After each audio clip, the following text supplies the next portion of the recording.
సత్యం అనేది సనాతన ధర్మం యొక్క మూల సూత్రం.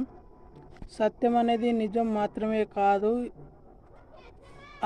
అది ఆత్మ పరమాత్మ మధ్య ఉన్న శాశ్వతమైన సంబంధం. సత్యమే ధర్మమే జీవితం. సహనం అనేది ధర్మ మార్గంలో ముఖ్యమైన లక్షణం.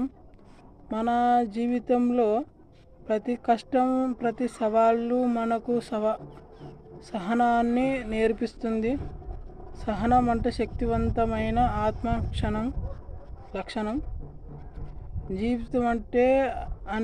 జీవితం అనేది ఒక యాత్ర. ఒక యాత్రలో మనం అనుభవించే ప్రతి క్షణం, ప్రతి సంఘటన మన ఆత్మను ఒక కొత్త పాఠం నేర్పిస్తుంది. భక్తి అనేది హృదయం యొక్క నుంచి వచ్చేసేది. ఇది మన ఆత్మను దైవంతో కలిపి అనుసంబంధించి పవిత్ర భావన. భక్తి పరమేశ్వరుడు మార్గం. క్షమ అంటే ఏమిటంటే అనేది యొక్క అతి ఉన్నతమైన లక్షణం.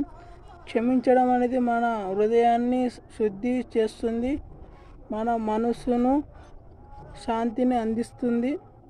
క్షమ శాంతి మార్గం.